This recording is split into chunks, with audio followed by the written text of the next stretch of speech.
All right. And we are live. This is another episode of Cafe Crash, and I am your host, Daniel Crosier. I am joined with the amazing Adrienne Jadwinski, right? Thank you. Yes. Yes. Excellent. Adrienne, how are you? I'm doing pretty well, things considered. Right. It's, we were talking a little bit off camera about, with it being COVID season. Oh, that 100-year pandemic that everybody looks forward to. Yeah. And you with your background being a dancer, you're still able to, make ends meet, teaching and instructing at gyms and on Zoom. So that's pretty amazing.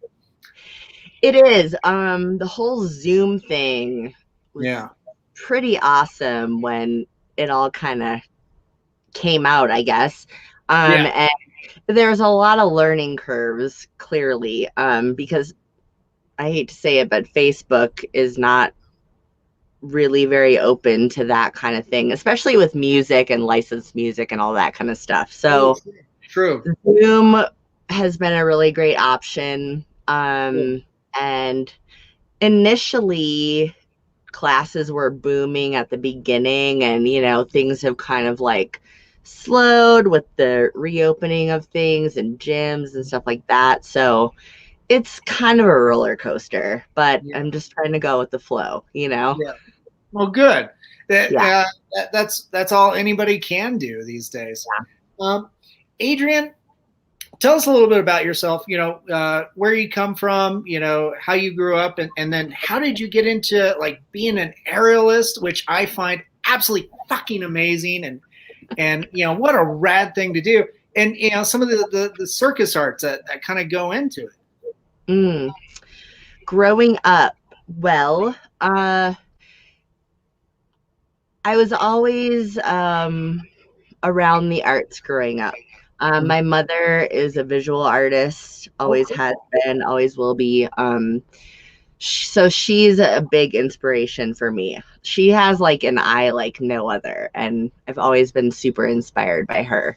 Now, not a performer or an acrobat or anything like that, but always like really visual. So I grew up with art around me all the time, whether that was visual, performance, all of the things. Like she definitely went out of her way to make sure that I was like, consuming and taking in all the things so that I could kind of figure out where I wanted to be on that spectrum, if I wanted to, which I definitely always did. With dance and gymnastics as a kid. But we moved a lot when I was young. We moved around a lot, which was really tough. Hard to make friends, hard to get into a circle, or like even just like a like living regularly, like classes or like anything like that, finding your groove in any sort of class or situation. So when we finally landed here in Denver, my parents and I, we found the Denver School of the Arts. Oh, cool. So I was going to be going into high school eventually. And so that was definitely on my radar, just with dance and that kind of stuff in general, musical theater. So I auditioned, and I got in, and I got into both majors that I wanted to get into, which were musical theater and dance. And I chose dance, and that's what I did for all 4 years of high school. Wow. Yeah. So cool. Yeah. Yeah. Not too many, high school kids, really have that opportunity or really take that opportunity. Right. And I feel like if I would have gone to normal high school, I literally would not have made it. Like, I wouldn't have graduated. There's no way. Like, it was a struggle as it was already, but with the art involved, it was like it kept me going through all of the rest of it. Yeah, So, yeah. yeah. Yeah, high school can be such a turbulent time. I was kind of the quiet kid, the artistic kid, of course, at my rural high school in North Colorado, and I totally understand that. Without that creative outlet, it's tough to cope when especially when social situations are so difficult and not. Yeah, so I can totally understand where you're coming from. And looks like Brian Bonner says hello, everyone. Hello. Hello, Brian. But so from there, where do you go? Where did you go from there? Well, in high school is really where I was introduced to circus.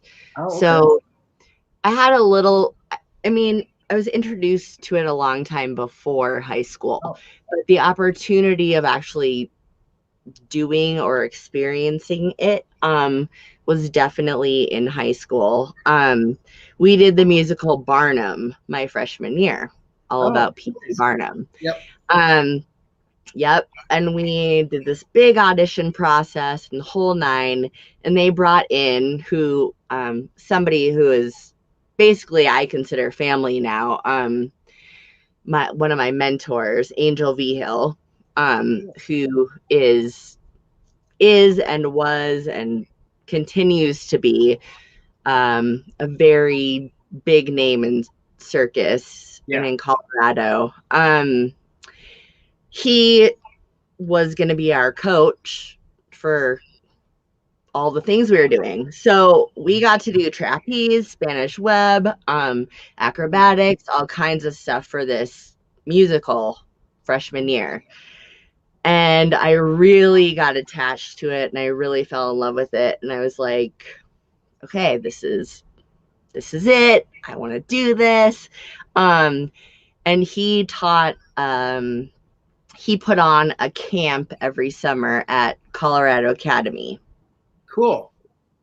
So from then on, I went to this camp every summer, and he and his daughter and I became really good friends. So we would like train all the time together and stuff like that. And then I slowly started to learn more about the circus community in Colorado that I just didn't know about. You're in high school. Yeah. Whatever. Like, there's not a whole lot going on as far as I knew at that point. And then I met Kathy Gow up in Boulder and started working with her as well. And then just kind of started to work within the community, circus wise, and kind of got some of my friends on board. And then we all kind of started to like do our own thing. So, I mean, I went to circus camp all high school, probably a little bit after that. And then eventually I was invited to coach, and I have been coaching that camp ever since, also alongside Angel and a bunch of my good friends, Paige Tabor. Oh yeah, hey Paige, sister, circus camp. Awesome. Yeah. So circus has just been a big part of my life and a huge part of my, like, just growing athletically and like learning my body and, trust. And there's so many things that come with it, Yeah. I mean, I can only imagine what the training regiment for a lot of this stuff, would be, because you have to have amazing core strength to hop up there, do things like trapeze and definitely the silks. I've seen you perform, like the silks, at a number of different events and stuff, and it's just mind boggling, yeah, not only the practicing, but I'm sure you have to keep up with the physical just workouts constantly. Yeah, you do. And I haven't been lately because I mean, but I've been cross training. Okay. But yes, you definitely do. I mean, truth be told, it took me a really, really long time Mm-hmm. until I could get my ass over my head. Oh, okay. Okay. So Yeah. I'm talking about you're holding the fabric or the whatever, and you Yeah. have to lift your ass over your head. I mean, I Right. don't mean to be blunt, but it took me a long time. Yeah. Yeah. And it's a lot of work. And Yeah. it doesn't happen overnight. Clearly, we know all these things, but even being somebody who's taller, Mm-hmm. I had sadly, I had a few people in the circus world and health world that were like, your body isn't built for this. This is a pipe dream. You should Yeah. probably like consider more groundwork because you're too big to do this. And I was like, Yeah. Yeah. That just adds more fuel to your fire. exactly. You're like, fuck you. I'm going to show you otherwise. I was like, I'm pretty fucking strong, so I'm pretty sure that this is gonna happen for me. And Yeah. there's a lot of that in that world, Right. which I choose to remove myself from because it's just not worth the energy. And Right. honestly, I'm gonna do whatever the fuck I want, and I have been since I Yeah. graduated high school. So I'm like, oh, cool. Yeah. Oh, that's That's pretty sweet. Yeah. Well, yeah, it's like I said, yeah, that does add fuel to the fire. Just people telling you you can't, you can't. It's like, fuck yeah, I'm gonna move forward. I'm gonna prove you wrong, and yeah, I'm gonna better myself for it. So that's absolutely. wonderful. Years ago, you and I met, and I think I can't remember your compatriot at the time, but I think Alex. That's right. When we were doing Oracle dance. Yeah, that's right. Yeah, man, Yeah. that was a couple days ago. We The were. first time I met you, I think I walked in and you were painting your. Well, actually, no. I feel like we talked prior, but the Right. first time I actually met you, I walked in and you were painting yourself pink for the gig that we were doing. Yep, that sounds about right. There was a time where my hue was pink, or my hue was blue. I can't remember which. Yeah, but for the band project that Will and I, right? Yeah, for the band project that Will and I were doing, I decided to go with Easter colors because it's very underrepresented in the goth community. Agreed. Totally.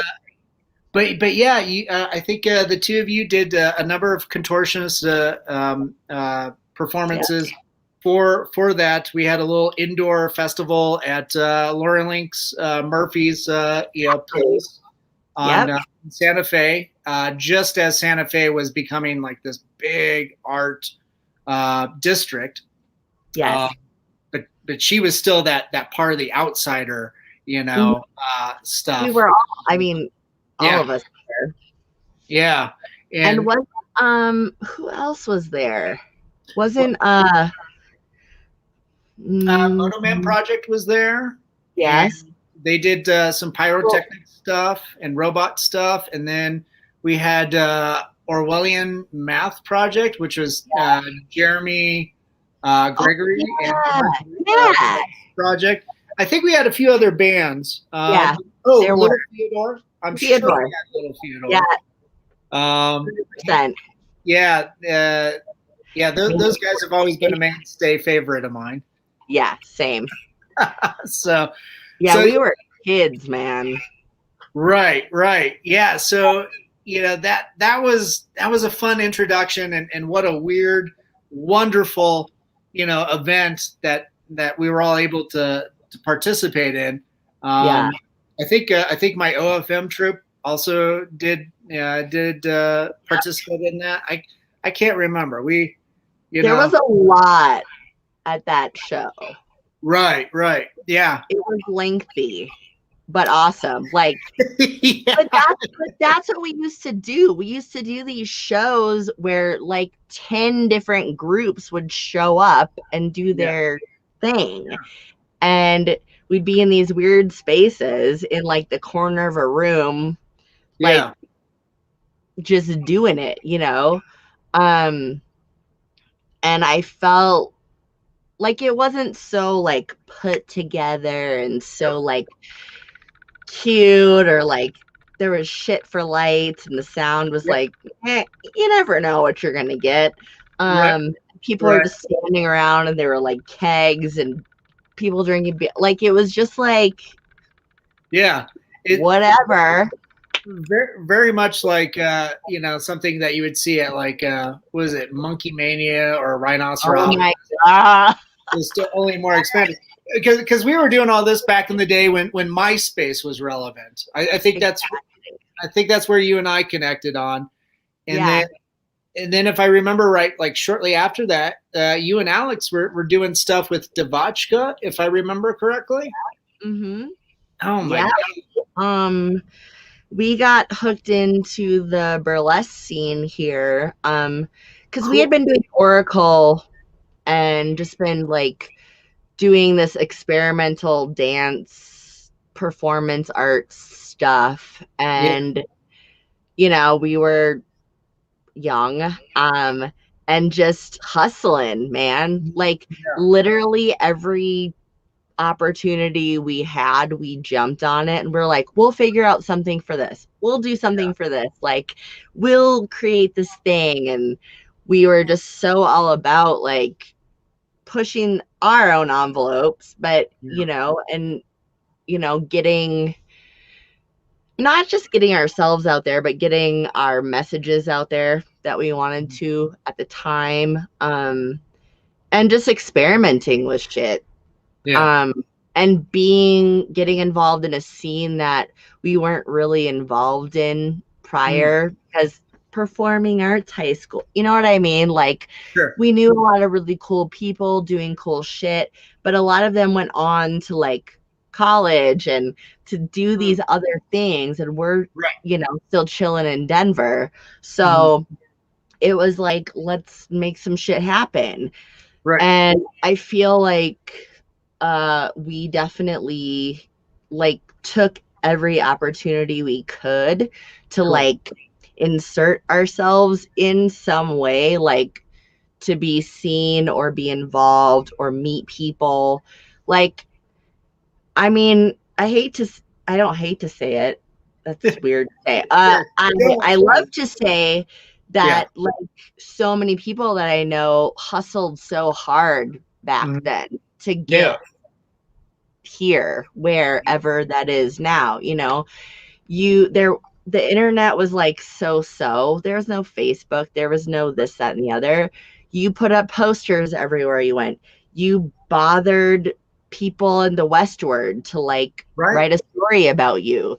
You showed up to all the things and you made all the appearances and you try to connect with as many people as you could to like be seen or make anything happen,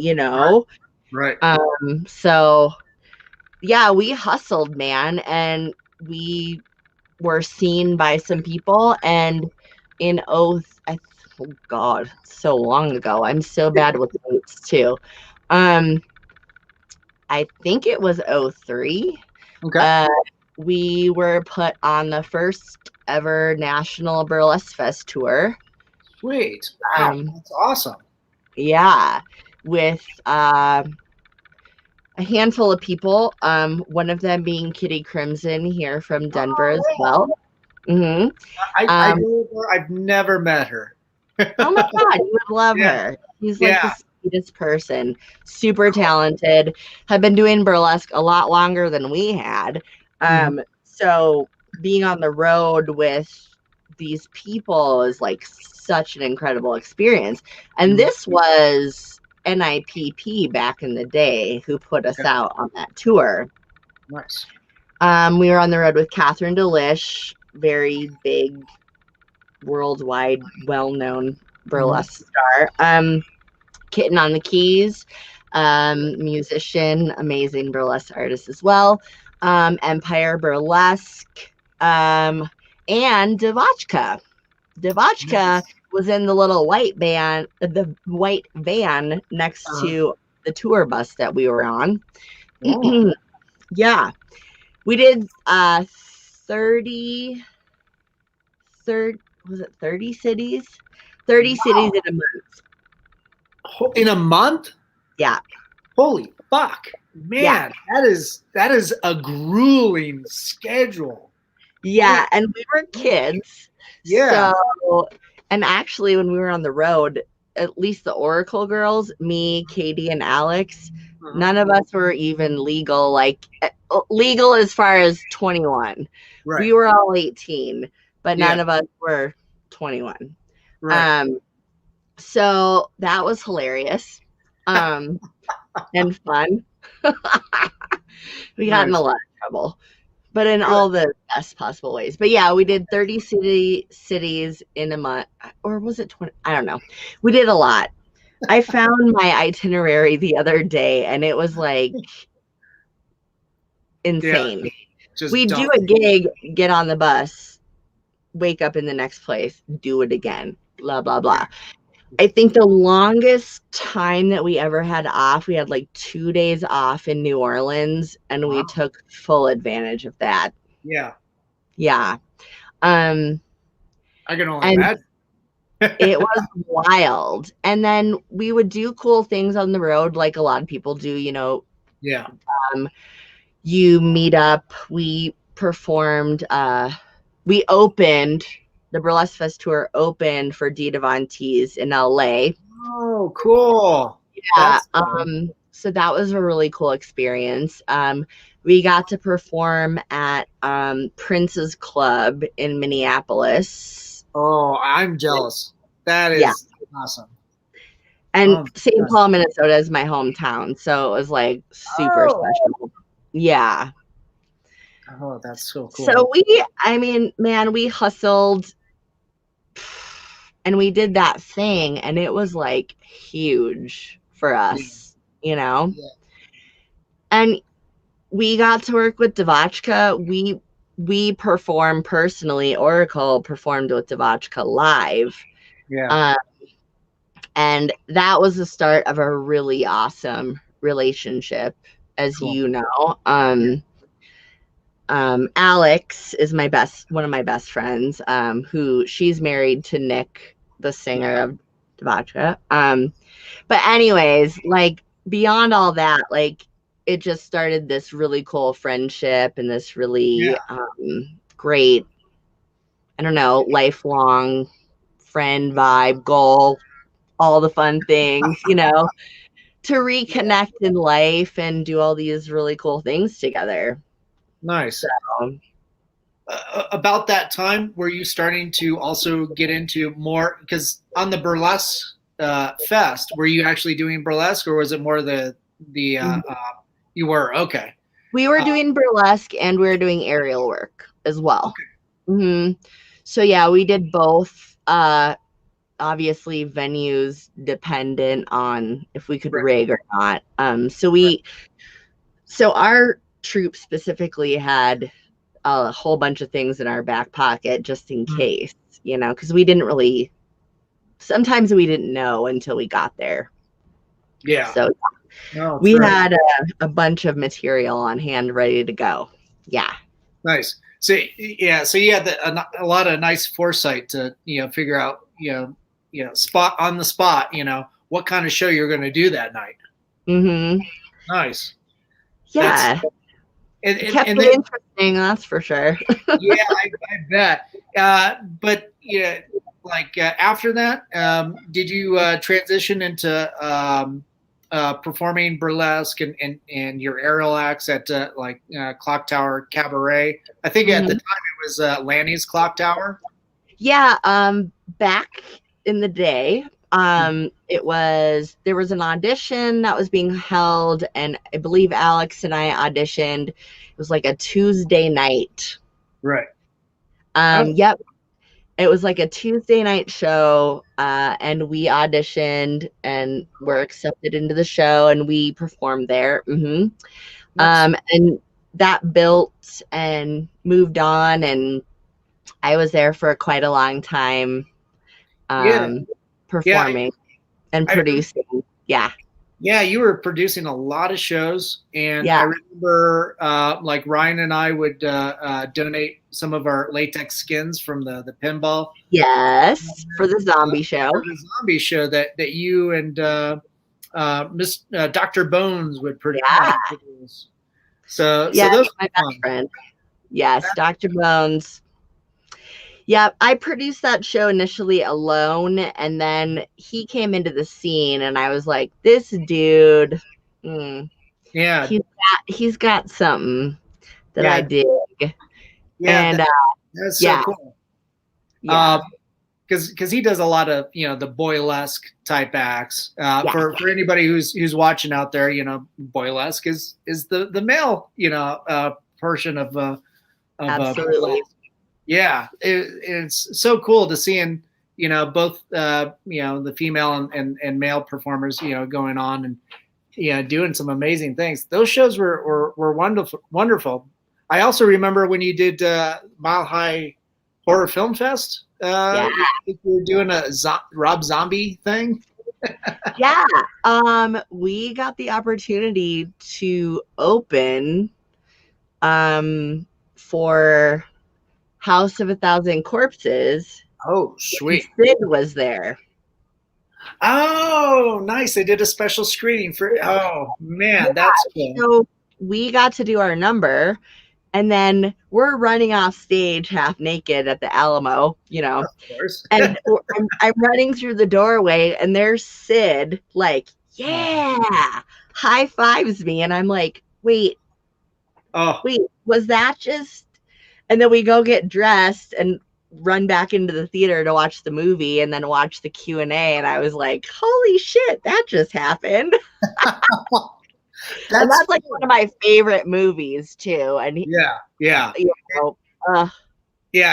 pretty visually arresting. It's a wonderfully bad acid trip. Oh my gosh, seriously. And Bones and I are huge Rob Zombie fans in general, so like we've done a bunch of numbers, and so that was really special. That was a really special thing and a really special moment and memory to have. For sure. And I think you guys also did you and your troops would do like the Stanley Horror Film Fest? Yep. I remember you guys photographs with I think Elijah, was it Elijah Wood? Mm-hmm. Elijah Wood, that's right. So I keep forgetting Frodo's name. I know, right? I often am like, Frodo. Right. We had the opportunity to go up and do the Horror Film Fest. They put us up cool, like in the houses in the back, the Stanley. Those have like hot tubs and stuff. So we had like a hot tub. It was a good party. Anyways, it was a good party. But we got to perform the opening. And we didn't really know who was going to be there. And honestly, it was sort of like we just kind of showed up and we're like, this is what we're doing. And we're taking our tops off. Hopefully that's fine for the Stanley. Because we did a gig up there one other time and they were like, well, you can't strip. Like, and we didn't know that. And we were like, oh, fuck. Mm-hmm. Okay. Who booked this gig? What the fuck? This is what we do. This is burlesque. It's part of the show. So, but the film fest was amazing. And we did like this big, cool, awesome. I don't know if it was it like 45 minutes probably or something. Yeah. And then we were just hanging out, and Elijah Wood and his crew come up and just like, they just could not stop talking to us, and like they wanted to hang out, and we were like, oh, we're gonna go take some pictures out here, and they went with us, and like we have like ridiculous footage and photos from that night with those guys. It was really fun, and they were really cool. Really yeah, it was cool. It was a fun, unexpected experience, because I had heard he was going to be there because he was accepting an award. I think it was for Maniac. Oh, he did a remake, I think, of that. Yeah. Mm-hmm. Nice. But I did not expect to actually hang out with him all night. Yeah. So that was cool. Yeah. And again, it was just like another event where I was like hustling, and I was like, I'm gonna figure out who we need to talk to and get in and send the reel and do all the things. Like, I really wanted to be a part of that, and I really wanted my people to be a part of that, and I wanted people to see, you know, another side of performance with film, and, you know, incorporate more. So make it a much more special event. That's something that we're missing quite a bit of, you know. These days is, you know, we're kind of relegated to you know, being at home watching stuff like that through Zoom, and we do miss the camaraderie that you know, only seeing a live show can bring, whether it's seeing a movie on the big screen together, or one of your stage shows, you know, together, or the combination of the two, because that's something that, like, that shared experience is it's definitely, you feel the whole. So absolutely. But during all this, like, you know, actually getting back to like burlesque, that's there's so much that goes into those performances, because you got as well as aerial. I you know, there's hardly, I mean, they're pretty much interchangeable. I think you know, you're doing the choreography. You got to make your own costumes too. So you have to have, you know, develop your design skills and everything, and then also make sure that things, you know, because it's a lot of tongue-in-cheek, you know, humor that goes into so much of what burlesque is too. And you know, to make sure that the gags and the props, you know, do what they're supposed to do, you know, at the right moments and everything. You're doing that on a regular basis. It's you know, to me it seems daunting. So, but you're doing these big stage numbers, you know, on a weekly basis. At the time I was, and as many times as you can rehearse something, you never know what's going to happen, especially with a costume. And honestly, costumes and tech. I just have to say it, because, you know, there was a very large piece that I put together years ago, called The Rich Man's Frug from Sweet Charity. It's a multi-part number. It's about a 7 to 9 minute piece, and I had about 20 people in that piece, maybe a little less, but multiple parts, right? Lots happening. And this is Bob Fosse. This is Bob Fosse choreography. This is not just like we're just doing some. This is Bob Fosse. So we're up there, and this is at the Colorado Burlesque Festival, at the Paramount Theater here in Denver. And we're killing it. We're doing it. And all of a sudden, the music stops. we all stop. And this is like the finale of the number.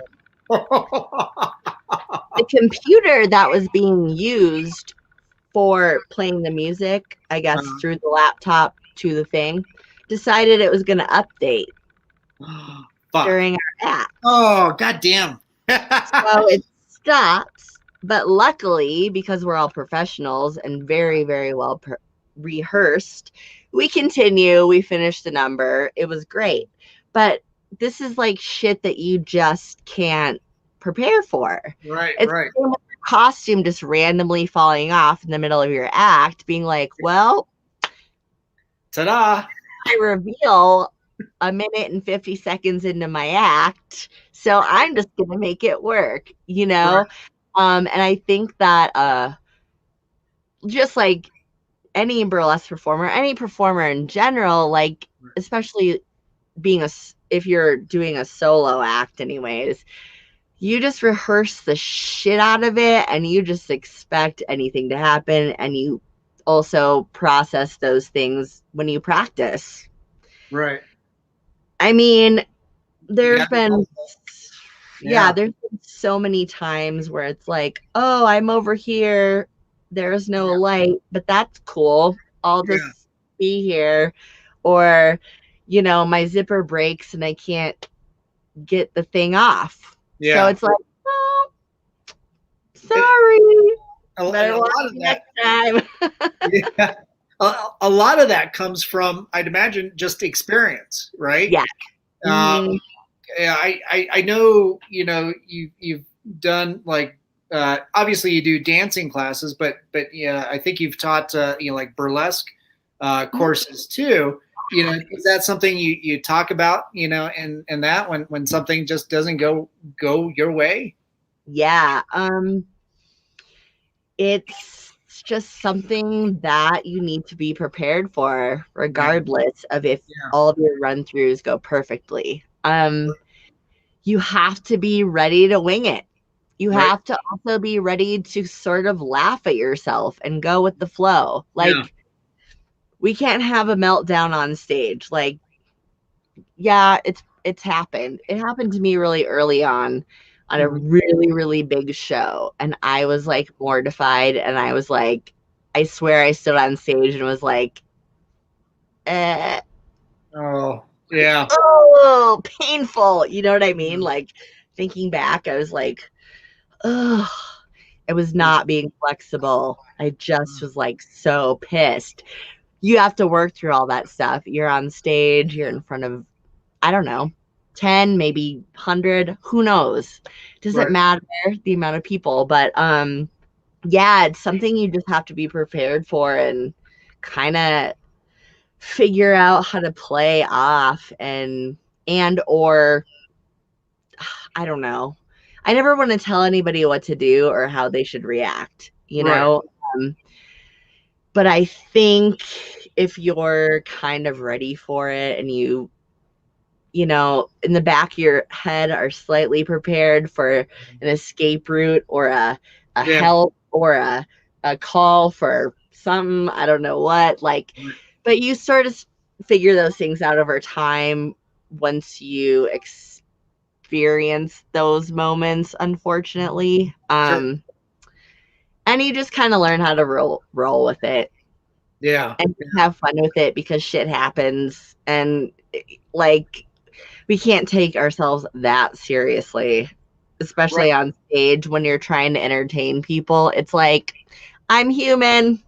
Yeah. Got stuck. I can't get it off. So, well, yeah, I mean, that's the case to your resilience, you know, especially like earning something like that so early on, and then just, you know, soldiering on too. It's like you get it out of your system. It's like, okay, you know, so if it happens again, I'll be better prepared to roll with the punches. But also with a platform like burlesque, you know, it's a lot of tongue in cheek. There's a lot of humor and you know, stuff to it. So to me, that it would be so much easier, much more fun to play off of those mistakes, I would think.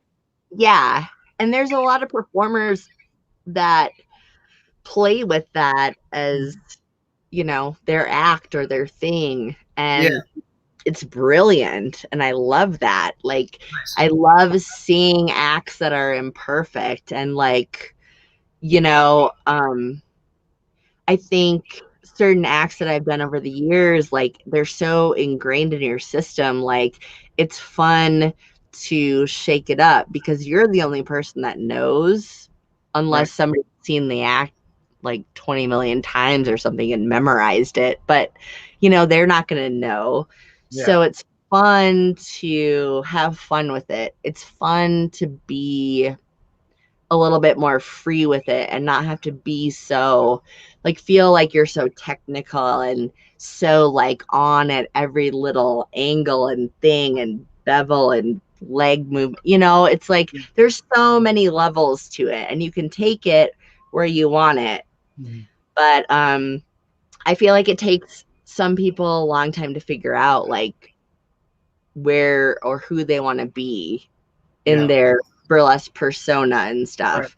Right. Clearly we all grow and change, and our our views and our maybe aesthetic change over time as well. So, I don't know. It's cool. It's cool to watch and it's cool to see like and be on the outside watching all these people do what they do because it's cool to see where you or somebody else has started and see where they are now, 10, 20 years later. It's interesting. I dig it. I like to see all of the change and the growth. Mm-hmm. The progression. Yeah, that's fantastic. The you and I worked on a version of OFM. Like, God, it's been 10 years. It's been 10 years since the Oriental Theater show that we did. Yeah, Demons in the Sky. Yeah. So we had yourself, Paige, Margaret, Heather, doing aerial work. Being like these sky demons that would jump down on the stage. Oh, it was great. It was like a big B movie Circus Soleil, and the four of you were so. Yeah, hey, I learned a lot about rigging. Working with you and Paige and Heather, and and how the Oriental Theater was set up, how it's set up to handle you guys. In your aerial work, and then also what you can do, what you can't do, coming down onto the stage, interacting with things, going back up. I mean, it was, and then having all our little blood explosions, and then having the big band. I mean, it was fun. It was this weird little B movie Circus Soleil type thing that we were able to do for. We practiced for a season. And for one show, and we even had like Itch.io marching band open. Itch.io opened for us. Yeah, and little Theodore and Babushka, and we had another industrial band, perform too. So it was a wonderful eclectic night. That was so cool. Yeah. Let's do that again. I don't think I if we do it as a movie because I can't physically do it. Well, to be honest, I think that was one of the few performances where I didn't perform. I know that was rare for me. So I was so fortunate because I didn't perform. Yeah, we had I had some of my performing buddies that were able to kind of graduate to the starring roles, and I could kind of rotate out so I could just like manage. And really, I think it was just all I had to do during the show was Elizabeth and I had to hold your fabrics, your silk. Yeah. And I was like, oh, this is the life, I was like, good. I don't have. And I feel you there too, because you've produced so much. Yeah, I have produced so much in my career. I'm not like tooting my own horn, but I love it. I Mm-hmm. absolutely love producing shows. Some days I would rather do that than just be on stage, honestly. I have so much I really enjoy the process. Mm-hmm.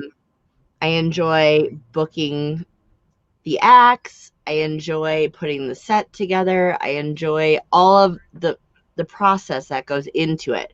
And a lot of people don't. And I respect that also. Yeah. It's a lot of work. It's a lot of tedious work. It's a lot of sitting on your computer, hoping people will send you their shit on time. Right. They never do. Hunting people down, blah, blah, blah, blah, blah. But I mean, there's something really satisfying about producing a really amazing show and just sitting back and watching it all happen and just being so proud of everybody. Like, community has always been a really big thing for me. Building it, being a part of it, making people feel welcome, comfortable, safe. Like, everybody has something to offer. Yeah. Super important to me. Because I feel like in entertainment, in art, it's so competitive, and I get that. Right. Everybody's sort of trying to level up. Everybody's sort of trying to like be the next big whatever. And that's cool.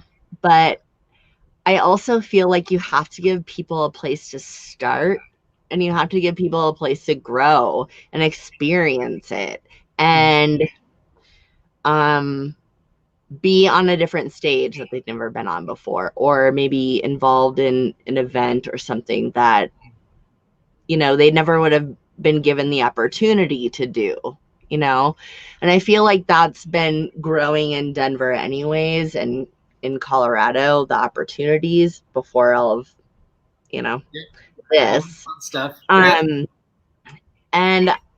it's something that has meant a lot to me over all the years, because I feel like if people can come together and kind of feel like a little bit of a weird dysfunctional family and have somewhere to go and somebody to talk to and bounce ideas off of and be just their real authentic selves, then I feel like the sky's the limit. And I feel like, I don't know, there are opportunities out there for that. But at the time when I was doing all of these things, I was just like, come on, everybody come. Like, I just want everybody to do all the things. And that's why I love producing, because there's so many people and talented people out there that, maybe don't have a home or a family or a group or a thing, and they don't know where to go, and when I made my Lestrange family, it was just like, the more the merrier. Come on, let's do this. Get on stage. Make your dreams come true. I don't know, I just wanted to be like a fairy godmother for people that wanted to get on stage. Right. Oh, that's cool. And I love that. And I love that about performance art and art, burlesque, circus, any of it. Like, which is why sometimes I just like to produce, because I just like to sit back and see and watch the magic, because, man, there's so much freaking magic out there. It's so crazy. And I've performed 1 trillion times on stage. I'm fine. Yeah. Hanging out backstage and just being like the cheerleader and the stage mom and the, oh my God, you're gonna do, you know what I mean? Like, I love that shit. Well, I totally get it. I think you're right. There is just a wonderful camaraderie, and it does, kind of, bring about this family unit. I see you and like Peggy Tulane and Ann Medina and like Honey Touche. You guys got this really fun, tight knit family unit. You're always supporting each other. And I mean, there's so many more in that group. Mr. Dr. Bones is see him pop up from time to time, and I mean, there's all these wonderfully eclectic people, and I think it's wonderful how you guys are able to support each other and be everybody each other's cheerleaders and like as you said, your stage moms and one of the fun things I recall recently, with you, is that Elise and I and we ran into Stan Yan at the Dolly Parton event. Dolly Day, yeah. So you invited me to paint a mural and Stan. I don't know what Stan was doing, but Stan was doing.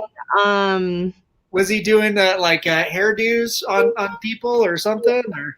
Yeah, he was doing caricatures with the hair. Okay, cool. And that was a really fun event. And I think that was our last in-person event before the pandemic kicked in March. But I think this event was like the end of January. I think it was. That was. Mm-hmm. Yeah. So everybody had a blast, and I forgot how much I really enjoyed Dolly Parton's music. Because a rural kid, of course, I grew up with some component of that. Sure. So when you guys started singing "Island in the Stream" and burlesque to that, Alice and I were just singing along. It's like, yay, it's like that was Annie and Bender. Yeah, that was so good. Yeah. So that whole event was amazing for Imagination Library. Yeah. Mm-hmm. Yeah, that was such a great cause, and it's events like that. That's like, oh man, yeah, I do really miss the in-person stuff. But in the meantime, I see shows like Lestrange. Are you able to do some limited in-person engagements, or is a lot of that just nope, haven't been doing any of that. Honestly, like the thought of doing a virtual thing here and there has crossed my mind, but honestly, if I'm being honest, I hate that I just said that, but I don't have the capacity to do that right now. I don't have the tech, and it's just a lot. I know there's a lot of other troupes and groups and people out there doing virtual shows, and I think that's so awesome. I wish that I could dive into that, but I honestly it's just not really my thing. I love to watch other people's stuff, and I donate and I watch and dig it and love it and cheer. But right now it's just not for me. In-person experience is way more my game. Plus, I don't know. It's just not in my wheelhouse at the moment. Oh, totally get it. Yeah. But, I might be doing some fundraising things that are not performance, but I may be doing some merch and some stuff coming out soon. Oh, nice. For some charities and some other things around Colorado, and for artists, but those are in the works, Cool. So, Oh, cool. Adrienne, where can people, follow you? And, also, I mean, you're teaching classes, classes in the gym and stuff. Where can they go and sign up for any of your classes? Well, right now the gyms are being sort of like membership, like sort of things. So, I unfortunately can't like blow myself up with that right now. Okay. But if you're interested in Zoom classes, you always can contact me on my Facebook. If it's Adrienne Jadwinski, or under my burlesque name, Tatiana Tata. Also. That's right. So you can contact me at either of those places. And Instagram, same thing, both names, Adrienne Jadwinski, Tatiana Tata. Nice. I will tell you, my Adrienne Jadwinski is a more private profile for closer friends, but Tatiana Tata, get on there and do all the things. But yeah, I'm kind of a little bit more low key right now, honestly, and that's okay with me. The grind in life has been real. And kind of the last 2 years or so, I've kind of been taking a little bit of a step back, and it was difficult at first because literally my entire life was working on the thing and then working on the thing coming right after it already, before the first thing was already over. Right. Like I said, the hustle was real in my life. I didn't know how to relax. I didn't know how to take a day off. And definitely this whole COVID thing and this has forced me. Yeah. And also taught me a lot about that. I used to feel so much guilt about taking a day off. If I was in a rehearsal or working on something or costuming or doing this or doing that, or I understand. Yeah. Yeah, totally. it was like, what am I doing? I suck. I am not good at this job. I'm not, I'm not worthy, whatever, Yeah. But this whole thing has taught me a whole lot more. Nice. And so I've been really low key, honestly. And I've sort of just been going with the flow. And so my hustle has not really been as real as it used to be. Yeah. But I accept that, and that's fine with me. And, I will say that 13 years specifically straight through of no breaks, of constant hustle, will do a lot to a person. Sure.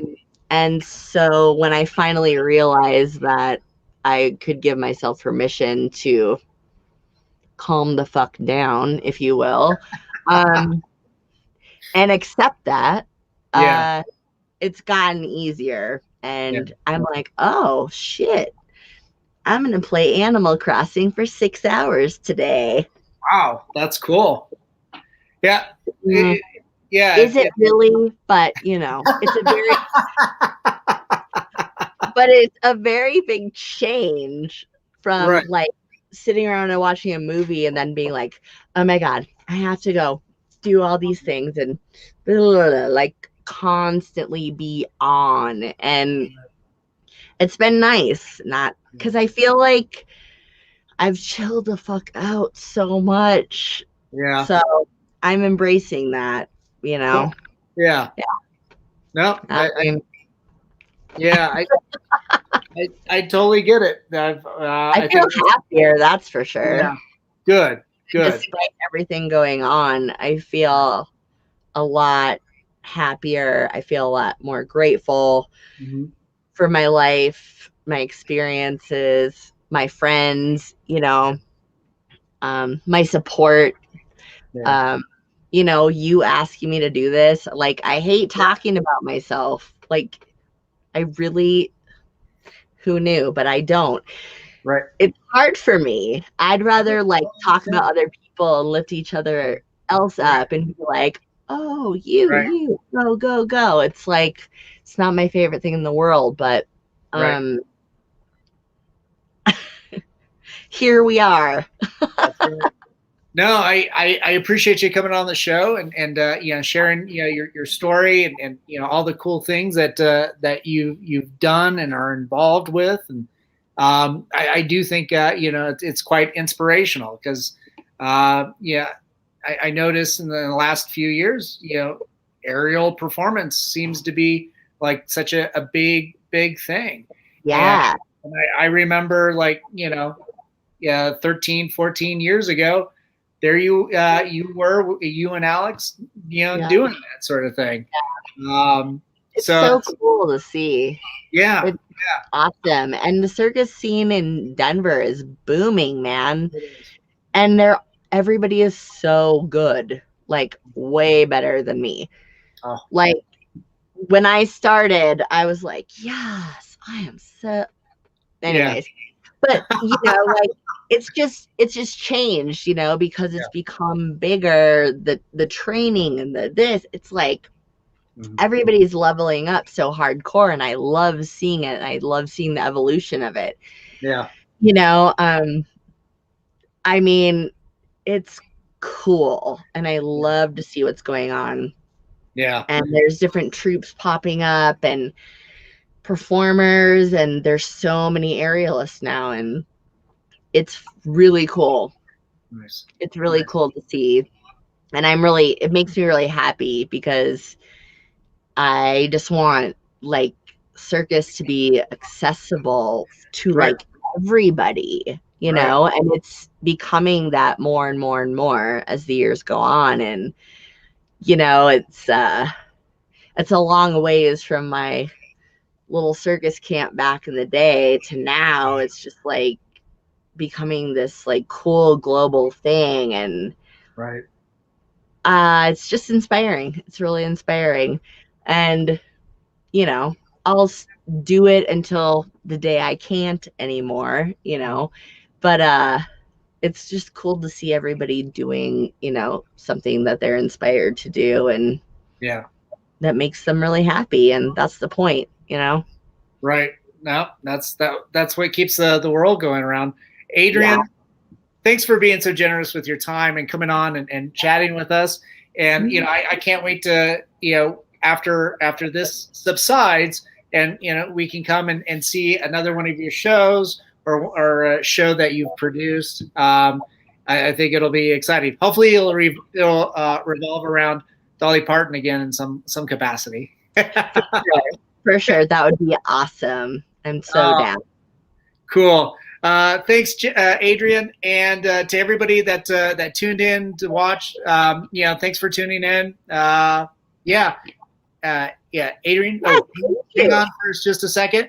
But for everybody out there, be good, be kind, take care of each other. We love you. Love ya.